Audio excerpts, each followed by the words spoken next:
నమో వెంకటేశాయ. ఏడుకొండలవాడ వెంకటరమణ గోవింద గోవింద. శ్రీ శ్రీనివాస శ్రీ వెంకటేశ గోవింద గోవింద. కలియుగ ప్రత్యక్ష దైవం శ్రీనివాస పరబ్రహ్మ అనుగ్రహ విశేషంతో శ్రీమద్భాగవతంలో అష్టమ స్కంధంలోని విశేషాలు మనం యథాశక్తి తెలుసుకుంటున్నాం.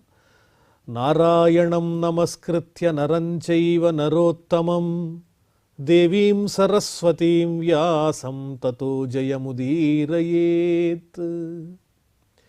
ఈరోజు పరీక్షిన్ మహారాజునకు సుఖమహర్షి ఎన్నో విశేషాలు చెబుతూ ఉన్నారు. అందులో ప్రవేశించే ముందుగా ఒక సందర్భాన్ని మనం జ్ఞాపకం చేసుకోవాలి. ఈరోజు వైకుంఠ ఏకాదశి. ధనుర్మాసంలో శుక్ల ఏకాదశి ఏదైతే ఉంటుందో అదే వైకుంఠ ఏకాదశి అని పిలువబడుతుంది. దానినే ముక్కోటి ఏకాదశి అని కూడా పిలుస్తారు. అంటే పరమాత్మను చేరుకోవటానికి ఆయన మనకు అందించినటువంటి అద్భుతమైనటువంటి మార్గం ఈ ఏకాదశి అనే పవిత్రమైనటువంటి తిథి. ఈ రోజున పరమాత్మకు చేరువగా ఉండడానికి ప్రయత్నం చేయాలి. అంటే మనస్సును దైవ సంబంధమైనటువంటి చక్కని స్తోత్ర పాఠములు చదవటంలోనూ, స్వామికి సంబంధించినటువంటి చక్కని పరిచర్యలు చేయటంలోనూ, ఇలాంటి విషయాల పట్ల ఆసక్తి పెంచుకుని ఇష్టమైన భక్ష్యాలు తినాలి, ఇంకేదన్నా రుచికరమైనటువంటి పానీయాలు కావాలి, ఇలాంటి ఆలోచనలు దూరం పెట్టి కేవలము భగవత్ సంబంధమైన విషయాలను మాత్రమే చక్కగా ధ్యానించేటువంటి ప్రయత్నం ఈరోజు చేయాలి. ఎందువల్లంటే ఈనాడు దేవతలందరూ కూడా ఆ వైకుంఠానికి వెళ్ళి పరమాత్మని దర్శించుకుంటూ ఉంటారు. ఉత్తర ద్వారాలు తెరుచుకుంటాయి.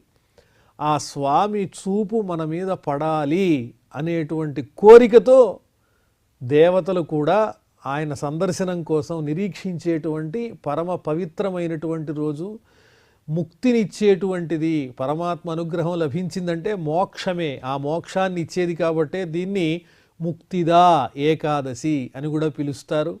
అలాగే ఏదైనా తీరనటువంటి చక్కని కోరికలు, అంటే సంతానం కావాలి, సత్సంతానం కావాలని కోరుకునేటువంటి వారు కూడా ఈరోజు అనన్యమైనటువంటి మనస్సుతో ఆ పరమాత్మను గనక దర్శించినట్లయితే, తలుచుకున్నట్లయితే, స్మరించినట్లయితే, చిత్తశుద్ధిగా శ్రవణం, కీర్తనం, పాదసేవనం ఇత్యాదిగా కలిగినటువంటి ఆ భక్తి విధములతో స్వామిని సేవించినట్లయితే వాళ్ళు పరమాత్మ అనుగ్రహానికి ఎక్కువగా పాత్రులై వారు కోరుకున్నటువంటి చక్కని కోరికలు సత్ఫలితాన్ని ఇచ్చేటువంటి దివ్యమైన అమోఘమైన రోజు. ముఖ్యంగా మోక్షాన్ని అందించటానికి ఒక చక్కని అవకాశం మోక్షాన్ని పొందడానికి. అటువంటి ఈ రోజున మనం తదేకంగా ఆ పరమాత్మను ధ్యానం చేసేటువంటి ప్రయత్నం చేద్దాం. ఇక ఇప్పుడు మన వృత్తాంతంలో ప్రవేశిద్దాం, శ్రీమద్భాగవత కథాశ్రవణంలో ప్రవేశిద్దాం. పరీక్షిన్ మహారాజునకు సుఖమహర్షి మన్వంతరాల గురించి వర్ణించి చెబుతున్నారు. అందులో భాగంగానే చాక్షుష మన్వంతరంలో విశేషాలు చెబుతూ ఆ చాక్షుష మన్వంతరంలో దేవతలెవరు, అలాగే ఇంద్రుని యొక్క పేరేమిటి, ఇవన్నీ వర్ణించి చెబుతున్నారు. షష్ఠశ్చ చక్షుషః పుత్రః చాక్షుషో నామ వై మనుః. చక్షుషుని యొక్క కుమారుడే చాక్షుషుడు అని పిలువబడతాడు. అతని పేరు మీదే చాక్షుష మన్వంతరం అనే పేరు వచ్చింది. అతని పుత్రులైనటువంటి వారెవరంటే పూరుడు, పురుషుడు, సుద్యుమ్నుడు ఇత్యాదులుగా చాలామంది కుమారులు ఉన్నారు ఆయనకు. ఈ చాక్షుష మన్వంతరంలో ఇంద్రుడి పేరు ఏమిటి అంటే మంత్రద్రుముడు అనే పేరు కలిగినటువంటి వాడు ఇంద్రునిగా వ్యవహరిస్తాడు. దేవతలు దేవాహ ఆప్యాదయో గణాః. దేవతలు ఎవరు అంటే ఆప్యాదులు అని చెప్పారు. ఇంకా సప్తఋషులు ఎవరు అంటే హవిష్మంతుడు, వీరకుడు మొదలైనటువంటి వారు. మునయస్తత్ర వైరాజన్ హవిష్మద్వీరకాదయః. వీళ్ళు సప్తఋషులు. తత్రాపి దేవ సంభూత్యాం వైరాజస్యాభవత్సుతః అజితో నామ భగవాన్ అంశేన జగతః పతిః. సంభూతి, వైరాజు అనే పేరు కలిగినటువంటి దంపతులకు జన్మించాడు ఈ మన్వంతరంలో పరమాత్మ, ఆ శ్రీ మహావిష్ణువు. ఈ మన్వంతరంలో అవతరించినటువంటి ఆ పరమాత్ముని పేరేమిటంటే అజితుడు. అజితో నామ భగవాన్, అజితుడనే పేరుతో జన్మించాడు. పయోధిం ఏన నిర్మధ్య సురాణాం సాధితాసుర భ్రమమాణోంభసి ధృతః కూర్మరూపేణ మందరః. ఈ చాక్షుష మన్వంతరంలో అవతరించినటువంటి ఆ అజితుడనే పరమాత్ముని యొక్క అంశ, ఆ అంశ ద్వారానే మందర పర్వతాన్ని కవ్వంగా చేసి సముద్రాన్ని, క్షీర సముద్రాన్ని చిలకటం అనేటువంటి ఘనమైన కార్యాన్ని సాధించటం జరిగింది అని ఆ క్షీరసాగర మథన వృత్తాంతాన్ని తెలియజేస్తున్నారు. పయోధిం ఏన నిర్మధ్య సురాణాం సాధితాసుర. ఈ అజితుడనేటువంటి పరమాత్ముని యొక్క సంకల్పంతోనే, ఆయన ప్రభావంతోనే దేవతలు దానవులు ఇరువురు కూడా ఆ సముద్రాన్ని మథించారు. దేవతలకు సుధా సాధిత, అమృతము సాధించబడింది దేవతల చేత. భ్రమమాణో అంభసి, ఆ చిలకబడేటువంటి ఆ నీటి యందు కూర్మరూపేణ మందరః ధృతః. భ్రమమాణః అంభసి, భ్రమమాణః మందరః కూర్మరూపేణ ధృతః. అంటే ఆ సముద్రంలో చిలకటానికి కవ్వంగా ఉపయోగించినటువంటి ఆ మందర పర్వతాన్ని తన యొక్క ప్రభావంతో నిలబెట్టడం కోసమే ఆ స్వామి కూర్మ రూపాన్ని ధరించాడు అని వర్ణిస్తున్నారు. రాజోవాచ యథా భగవతా బ్రహ్మన్ మథితః క్షీరసాగరః యదర్థం వా యతశ్చాద్రిం దధార అంబుచరాత్మన. ఎప్పుడైతే సుఖమహర్షి ఆ క్షీరసాగర మథన వృత్తాంతాన్ని, ఉపోద్ఘాతాన్ని అలా ప్రారంభించారో, పరమాత్ముడు కూర్మరూపాన్ని ధరించాడు ఆ మందర పర్వతాన్ని ఉద్ధరించటం కోసం అని చెప్పంగానే వెంటనే ఈ మహారాజు గారు పరీక్షిత్ అడుగుతున్నారు, స్వామి అది ఎలా జరిగింది, ఏ సందర్భంలో జరిగింది? చాలా విచిత్రంగా ఉంది. పరమాత్ముడు ఇటువంటి రూపాన్ని ధరించాడా?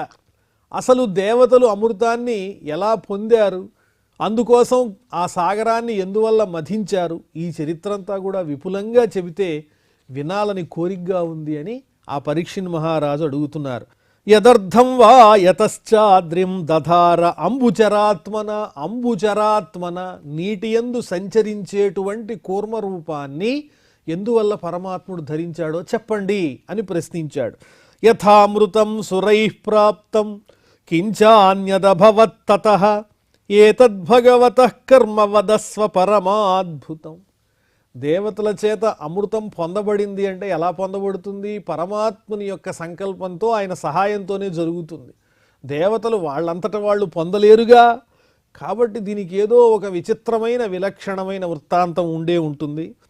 ఆ సందర్భంలో ఆ శ్రీ మహావిష్ణువు చేసినటువంటి దివ్యమైన లీలలు, ఆ పనులు, కళ్యాణకరములైనటువంటి ఆ పనులను గురించి చక్కగా వర్ణించి చెప్పవలసింది. పరమా అద్భుతం, చాలా అద్భుతమైనటువంటి విషయం ఇది, వర్ణించి చెప్పండి మహర్షి అని రెండు చేతులు జోడించి ప్రార్థిస్తున్నాడు పరీక్షిన్ మహారాజు. త్వయా సంకధ్యమానేన మహిమ్నా సాత్వతాం పతేః నాతితృప్యతి మే చిత్తం సుచిరం తాపతాపితం. ఐహికమైనటువంటి సంసార దుఃఖములతో తపించి తపించి బాగా తాపమును పొందినటువంటి ఈ హృదయం ఏదైతే ఉందో అది తృప్తి పడాలంటే ఎలాగా? ఆ భగవంతుని యొక్క కథామృతపు జల్లులు వర్ష రూపంలో కురిస్తే తప్ప ఈ తాపం అనేది తగ్గదు. దావాగ్ని పోవాలంటే వర్షము రావాలి. ఆ భగవంతుడు వర్షాన్ని వర్షిస్తేనే ఆ దావాగ్ని పోతుంది. అలాగే సంసార దుఃఖాలతో తపించేటువంటి ఈ తపన, హృదయంలో చిత్తంలో ఉన్నటువంటి ఈ తపన తగ్గాలంటే, ఆ అగ్ని ఉపశమించాలంటే ఆ పరమాత్ముని యొక్క చక్కని దివ్య గుణములు కథలనబడేటువంటి అమృత వర్షం ఈ హృదయం మీద చక్కగా ప్రవహించాలి, ప్రసరించాలి, వర్షించాలి అని కోరుతున్నాడు. నీవు చెప్పేటువంటి ఓ మహానుభావ, నీవు చెప్పినటువంటి ఈ కథల చేతనే, ఎటువంటి కథలవి? భక్తులను అనుగ్రహించేటువంటి స్వభావం ఉన్న పరమాత్ముని కథలు. సాత్వతాం పతేః, భక్తరక్షకుడైన పరమాత్ముని యొక్క ఆ కథల చేత మే చిత్తం, నా హృదయం అనేది నాతి తృప్యతి, ఎంత విన్నా కూడా ఇంకా వినాలి వినాలి అనిపిస్తోంది. నాలో ఉన్న తాపాన్ని పరిపూర్ణంగా ఉపశమింపజేసేటువంటి ఆ చక్కని స్వామి కథలను అందంగా వర్ణించి చెప్పు స్వామి అని కోరుతున్నాడు. సూత ఉవాచ సంపృష్టో భగవానేవం ద్వైపాయన సుతో ద్విజాః అభినంద్య హరేర్వీర్యం అభ్యాచష్టుం ప్రచక్రమే. ఈ విధంగా పూజ్యుడైనటువంటి ఆ శుక మహర్షి పరీక్షిన్ మహారాజు చేత ప్రశ్నించబడినటువంటి వాడై, అడగబడినటువంటి వాడై, అతనిలో ఉన్న భక్తి తాత్పర్యానికి చాలా సంతోషించి ఆనందించి, నిజంగా శ్రద్ధాళువైనటువంటి భక్తుడు కోరుతున్నాడు కాబట్టి ఎంతో విపులంగా చెప్పాలనే ఆసక్తి ఆ శుక మహర్షికి కలిగి అభ్యాచష్టుం ప్రచక్రమే, ఆ క్షీరసాగర మథన వృత్తాంతాన్ని వర్ణించటం ప్రారంభిస్తూ ఉన్నారు ఆ శుక మహర్షి అని. ఈ విధంగా ఎవరు చెబుతున్నారు? సూత మహర్షి ఆ నైమిషారణ్యంలో ఉండేటువంటి శౌనకాది మహర్షులందరికీ వర్ణించి చెబుతున్నారు. శ్రీ శుక ఉవాచ యదా యుద్ధే అసురైః దేవాః బాధ్యమానాః సితాయుధైః గతాసవో నిపతితాః నోత్తిష్ఠేరన్ స్మ భూయశః. అప్పుడప్పుడు దేవతలకు దానవులకు యుద్ధాలు జరుగుతూనే ఉంటాయి. దేవతలు స్వర్గాన్ని అలంకరించి ఉంటే అది చూడలేరు దానవులు. ఏ విధంగానైనా వారిని ఎదిరించాలని తపస్సు ద్వారానో లేదా వేరే ప్రభావాలతోనో వచ్చి దేవతల్ని ఎదుర్కొంటూ ఉంటారు. ఆ యుద్ధంలో దేవతలు ఓడిపోయి పారిపోతూ ఉంటారు. ఇవి ఎప్పుడూ జరిగేవే. అలాగే ఒకసారి ఇదే విధంగా రాక్షసుల చేత దేవతలు పీడింపబడ్డారు. వాడి అయినటువంటి వారి ఆయుధముల చేత గుచ్చబడ్డారు. గతాసవః నిపతితాః, ప్రాణాలే పోయి కింద పడిపోతూ ఉన్నారు, మళ్ళీ లేవలేకపోతున్నారు. మాటి మాటికి దెబ్బలు కొడుతున్నారు ఆ అసురులు దేవతలను. ఈ దెబ్బలు తాళలేక ఈ రాక్షసులను జయించేటువంటి శక్తి మనకు ఎలా లభిస్తుంది? దీనికి శాశ్వత పరిష్కారం ఏమన్నా ఉందా అని ఆలోచించటం ప్రారంభించారు. యదా దుర్వాసశాపాత్ సేంద్రాలోకాస్త్రయో నృపః నిశ్రీకాశ్చాభవముస్తత్ర నేషురిద్యాదయః క్రియాః.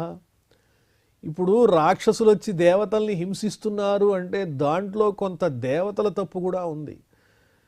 దేవతల్లో దేవేంద్రుడు ముల్లోకాల్ని పరిరక్షించేవాడు కదా.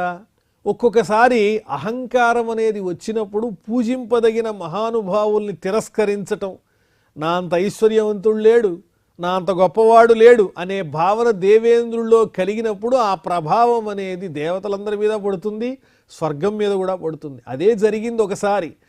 ఎందువల్ల ఈ దేవతలు ఇలా ఇబ్బందులు పడుతున్నారంటే, ఒకానొక సందర్భంలో దుర్వాస మహర్షి ఒక అమూల్యమైన పవిత్రమైనటువంటి ఒక పుష్పమాలను తీసుకుని వస్తూ ఉన్నారు.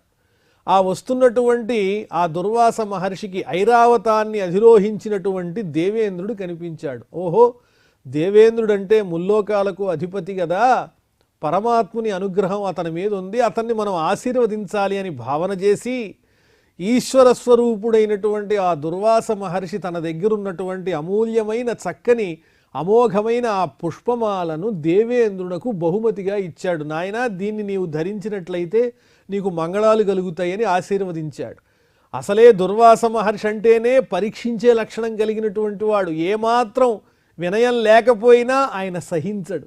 అలాంటి మహర్షి ఎంతో అభిమానంగా ఇచ్చినటువంటి ఆ పుష్పమాలను దేవేంద్రుడు ఏం చేశాడంటే, ఈ పుష్పమాల నాబోటి వాళ్ళక, నీలాంటి శుష్కించిన దేహం కలిగిన తపస్సంపన్నులు ఇచ్చినటువంటి ఈ పుష్పమాలని ధరించడమేనా నా పని అన్నట్లుగా కాస్త అహంకారంతో ఆ పుష్పమాలని ఐరావతానికి అలంకరించాడు. ఐరావతం ఏం చేసింది? ఆ గజము, ఏనుగుకు జ్ఞానం ఎక్కడుంది? ఆ పుష్పమాలను ఎలా ఉపయోగించాలో తెలియక తొండంతో విసిరిపడేసి కాలి కింద వేసి నలిపేసింది ఆ పుష్పమాలను. ఈ దేవేంద్రుని యొక్క అహంకారానికి దుర్వాస మహర్షికి కోపం వచ్చేసింది, పట్టరాని కోపం వచ్చింది. ఎంతో అమూల్యమైన ఈ పుష్పమాలికను తీసుకుని వచ్చి దేవేంద్రుడికి ఇస్తే అది ఐరావతానికి ఇచ్చాడు. అదేమో ఆ మాలికను కాలి కింద వేసి నలిపేసింది. ఇది ఉత్తముడైన వాడికి ఉండకూడనటువంటి లక్షణం, ముల్లోకాల్ని పరిపాలించేవాడికి ఉండాల్సిన లక్షణం ఇది కాదు. అంటే అధికారం వచ్చినప్పుడు అహంకారం కాకుండా సమర్థత పెరగాలి, ఇంకొంచెం ఆలోచనా శక్తి పెరగాలి, ఇంకొంచెం 10 విషయాల్ని జాగ్రత్తగా మేళవించి ఏది యుక్తము ఏది కాదు అని ఆలోచించేటువంటి జ్ఞానం పెరగాలి. దేవేంద్రునకు దుర్వాస మహర్షి అంతటి వాడు సామాన్యుని వలె గోచరించాడంటే దేవేంద్రునకు అహంకార మదం నెత్తికెక్కేసింది.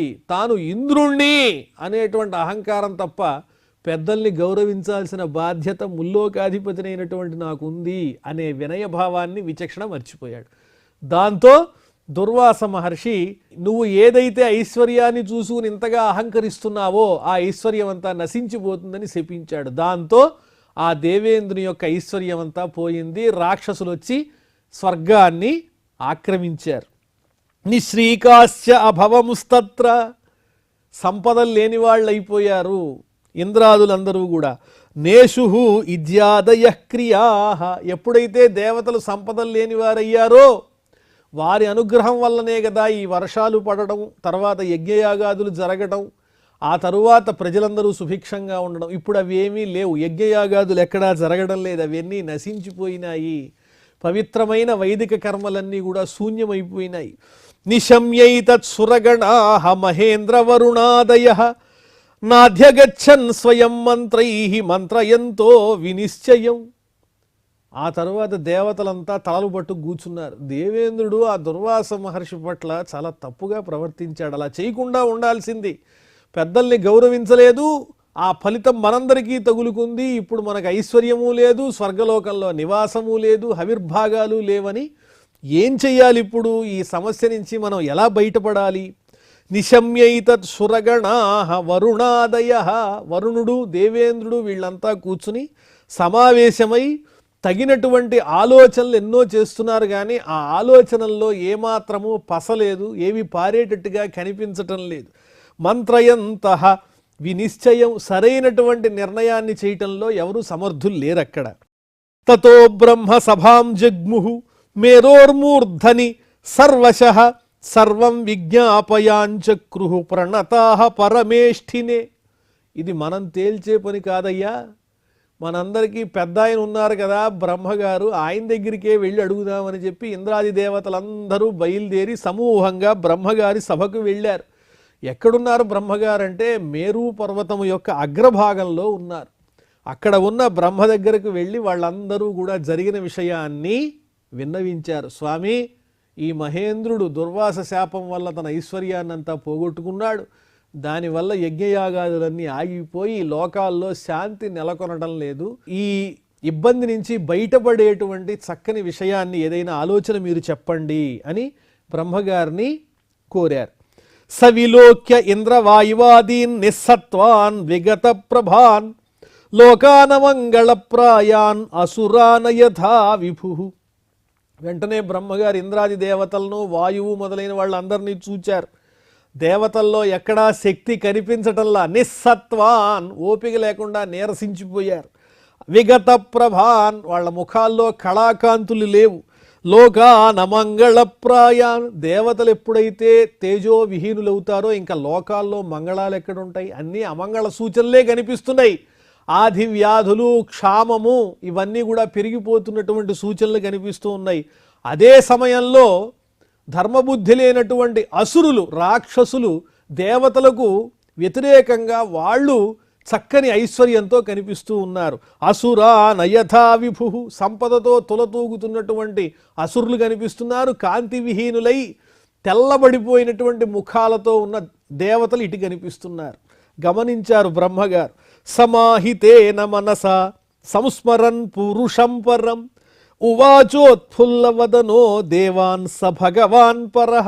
వెంటనే ఒక్కసారి సమాహితేన మనస, ఏకాగ్రమైనటువంటి మనస్సుతో శ్రద్ధగా ఒక్కసారి ఆయన శ్రీ మహావిష్ణువుని తలుచుకుని, పూరుషం పరం పరమాత్ముడైన ఆ భగవానుణ్ణి ఒక్కసారిగా తలుచుకుని, ఉత్ఫుల్లవదన వికసించినటువంటి చక్కని పద్మంలా ఉన్నటువంటి ముఖం కలిగిన ఆ బ్రహ్మగారు ఆనందంతో ఇలా దొరికింది పరిష్కారం, ఇప్పుడు మనం శ్రీ మహావిష్ణువు సన్నిధికి వెళ్ళాలి. ఉవాచోత్ఫుల్లవదన దేవాన్ స భగవాన్ పరః. ఆ ఇంద్రాది దేవతలతో ఇలా చెబుతున్నారు బ్రహ్మగారు.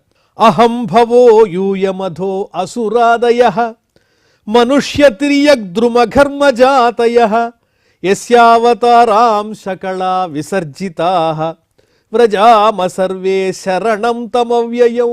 ఓ దేవతలారా, నేను మీకు తగిన పరిష్కారాన్ని చెబుతాననేటువంటి సత్సంకల్పంతో మీరంతా నా దగ్గరకు వచ్చారు, మంచిదే. కానీ మీకు ఒక నిజాన్ని చెప్పాలి. ఏమిటది? అహం నేను గాని, భవః పరమేశ్వరుడు గాని, యూయం దేవతలైన మీరందరూ, ఇంద్రాదులు, వాయువు మీరంతా కూడా, అసురాదయ రాక్షసులైన, అలాగే మీరే కాదు మనుష్య మానవలోకంలో ఉన్న మనుషులు కానీ, తిర్యక్ ద్రుమఘర్మజాతయ జంతువులు, స్వేదం నుంచి పుట్టినటువంటి జంతువులు, వీళ్ళందరూ యోనిజములు, ఉద్భిజములు, అండజములు, స్వేదజములు అని పిలవబడే 4 రకములైనటువంటి ప్రాణులు, ఏదైనా సరే సృష్టిలో ఉన్న సమస్తమైన ప్రాణికోటి, యస్యావతారాం సకళాః ఆ పరమాత్ముని నుంచి వచ్చినటువంటి వెలువడినటువంటి ఆయనలో ఉన్న కళలు, స్వల్పమైన అంశలు, అంతే తప్ప వేరొకటి కాదు. విసర్జితాః పరమాత్మ నుంచే విడువబడినటువంటి వాళ్ళు వీళ్ళందరూ. అందువల్ల ఈ సమస్యకి పరిపూర్ణమైనటువంటి పరిష్కారాన్ని నేను కూడా అందించలేను. ఓ దేవతలారా, మనందరం కలిసి ఆ శ్రీ మహావిష్ణువు సన్నిధికే వెడదాం పదండి అని చెప్పి, వ్రజామ సర్వే శరణం తమవ్యయం నాశము లేనటువంటి ఆ పరమాత్ముని సన్నిధానానికి మనందరం కలిసి వెళ్దాం, శరణు కోరదామని చెప్పి దేవతలతో బయలుదేరి వైకుంఠానికి వెడుతున్నారు బ్రహ్మగారు. నయస్య వధ్యో నచ రక్షణీయః నోపేక్షణీయో ఆదరణీయ పక్షః అథాపి సర్గస్థితి సంయమార్థం ధత్తే రజసత్వతమాంసి కాలే. ఆ శ్రీ మహావిష్ణువు యొక్క చక్కని అద్భుతమైన లక్షణాన్ని గురించి బ్రహ్మగారు వర్ణించి చెబుతూ, నయస్య వధ్య ఆ పరమాత్మునికి సంహరింపదగినవాడు అనేవాడెవడూ లేడు. అలాగే నచ రక్షణీయ వీడు రక్షించాల్సిన వాడు అని కూడా ఎవరూ లేరు. వీళ్ళని చంపాలి, వీళ్ళని రక్షించాలి అని స్వపరభేదంతో చూసేటువంటి లక్షణం ఆ పరమాత్మునికి లేదు. నోపేక్షణీయ ఆదరణీయ పక్ష వీళ్ళని ఉపేక్షించాలి అంటే వీళ్ళని తిరస్కరించాలి, వీళ్ళని దగ్గరికి తీసుకోవాలి అని విభాగాలు చేసి చూసేటువంటి లక్షణం ఆ పరమాత్మకు లేదు. అలా లేనివాడైనప్పటికీ కూడా సత్వరజస్తమో గుణములనేటువంటి మాయలను తానే నిర్మించి వాటిల్ని కదుపుతూ వాటి ద్వారా సర్గస్థితి సంయమార్థం ఈ సృష్టిని, స్థితిని, లయమును ఈ మూడింటిని నడిపిస్తున్నాడు తన మాయాశక్తులైనటువంటి సత్వరజస్తమో గుణములతో. కానీ ఆయన మాత్రం నిమిత్త మాత్రుడే, ఇవేమీ ఆయనకు అంటవు. ఆయన దృష్టిలో చంపదగిన వాళ్ళు లేరు, రక్షింపదగిన వాళ్ళు లేరు, ఆదరింపదగిన వాళ్ళు లేరు, తిరస్కరింపదగిన వాళ్ళు లేరు. నమే ద్వేష్యోస్తి న ప్రియ నేను ప్రేమించేవాడు లేడు, ద్వేషించేవాడు లేడు, అంతా నాకు సమానమే అని పరమాత్ముడు చెప్పాడు. ఆ పరమాత్మ యొక్క లక్షణాన్ని విశదంగా బ్రహ్మగారు దేవతలందరికీ చెబుతున్నారు. అయంచ తస్య స్థితిపాలన క్షణ సత్వం జుషాణస్య భవాయ దేహినాం తస్మాద్వ్రజామ శరణం జగద్గురుం స్వానాం సనో దాస్యతి శంసురప్రియ. ఇంకో విషయం ఏమిటంటే, ఇప్పుడు మీరు ఏం కోరుతున్నారు? ఆ పరమాత్ముని నుండి రక్షణ కోరుతున్నారు. రక్షణ అంటే స్థితిని కోరుతున్నారు. స్థితి చేసేది ఎవరు అంటే ఆ శ్రీ మహావిష్ణువే స్థితికారకుడు, పరిపాలించేటువంటి వాడు. ఆ స్థితి యందు పరిపాలన యందు క్షణ శ్రద్ధ కలిగినటువంటి వాడు. కాబట్టి ఆయన సన్నిధికి మనం వెళ్ళి మమ్మల్ని అందరినీ రక్షించి నిలబెట్టమని కోరదాం. సత్వం జుషాణస్య ఆ పరిపాలనకు అవసరమైనటువంటి సత్వగుణాన్ని ఆయన స్వీకరించి ఉన్నాడు. దేనికోసం అంటే దేహాన్ని ధరించినటువంటి వారందరి యొక్క సంరక్షణ కోసము. అందువల్ల తస్మాత్ వ్రజామహ మనందరం అక్కడికే వెళ్ళి ఓ స్థితికారకుడు అయినటువంటి ఓ శ్రీ మహావిష్ణు పరమాత్మ మమ్మల్ని అందరినీ రక్షించు, నిలబెట్టు అని జగద్గురువైనటువంటి ఆ పరమాత్మను శరణం కోరదాం. స్వానాం సనో దాస్యతి కాబట్టి తన వాళ్ళు అని ఆయన భావించాడంటే తప్పకుండా తననే భజిస్తున్నాం కాబట్టి తప్పకుండా మనందరికీ ఆయన ప్రశాంతతని చేకూరుస్తాడు. ముఖ్యంగా సత్వగుణ సంపన్నులమైనటువంటి దేవతలమైన మన మీద ఆయనకి ప్రత్యేకమైనటువంటి ప్రేమ ఎప్పుడూ ఉంటుంది. ఎందువల్లంటే ఎవరి వల్లనైతే లోకానికి ఏ విధమైన చెడు కలగదో, అపరాధములు చెయ్యరో, సత్వగుణ సంపన్నులో వారి పట్ల పరమాత్మకు ప్రీతి ఉంటుంది. సాధు సజ్జన వత్సలుడు కాబట్టి మనల్ని తప్పకుండా అనుగ్రహిస్తాడు, ఆయన దగ్గరికే వెడదాం అని బ్రహ్మగారు వీళ్ళందరినీ తీసుకుని వైకుంఠానికి బయలుదేరుతున్నారు. శ్రీ సుకౌవాచ ఇత్యాభాష్య సురాన్వేధాః సహదేవైరరిందమ అజితస్య పదం సాక్షాత్ జగామ తమసః పరం. ఈ చాక్షుష మన్వంతరం గురించి వర్ణించే సందర్భం కాబట్టి ఆ మన్వంతరంలో ఆ పరమాత్ముని పేరు అజితుడు. ఆ అజితుని యొక్క స్థానానికి తీసుకువెడుతున్నారు బ్రహ్మగారు వీళ్ళందరినీ. ఈ విధంగా బ్రహ్మగారు దేవతలతో సంభాషించి వాళ్ళందరినీ తీసుకుని తనతో పాటుగా పరమాత్మ సన్నిధికి చేరుకున్నారు. తత్రాదృష్ట స్వరూపాయ శృతపూర్వాయ వై విభో స్తుతిమబ్రూత దైవీభిః గీర్భిః త్వవహితేంద్రియః.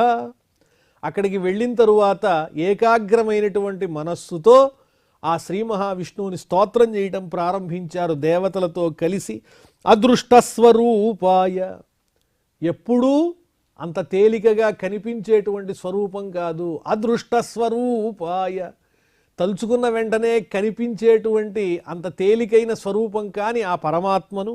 శృతపూర్వాయ, కానీ వేదములలో బాగా వర్ణింపబడినటువంటి ప్రసిద్ధమైన స్వరూపం కలిగిన వాడు. స్తుతిమబ్రూత దైవీభిః గీర్భిః, చక్కని స్తోత్రములతో దైవ సంబంధమైన పరమాత్మ సంబంధమైన సత్వసంపన్నమైన స్తోత్ర సంపదతో ఏకాగ్రతతో బ్రహ్మగారు ఆ పరమాత్మను స్తోత్రం చేయటం ప్రారంభించారు, దేవతలందరినీ రక్షించమని కోరటం కోసం. ఈ విధంగా మరి ఆ పరమాత్ముని వైభవాన్ని వ్యాస మహర్షి మనందరికీ అందించారు. మరికొన్ని విశేషాలు మళ్ళీ మనం తెలుసుకుందాం. ప్రస్తుతం క్షమాప్రార్థనాదులు పలుకుదాం. అథ క్షమాప్రార్థన. యదక్షరపదభ్రష్టం మాత్రాహీనంచ యద్భవేత్ తత్సర్వం క్షమ్యతాం దేవ నారాయణ నమోస్తుతే. శ్రియః కాంతాయ కళ్యాణ నిధయే నిధయేర్థినాం శ్రీవేంకటనివాసాయ శ్రీనివాసాయ మంగళం.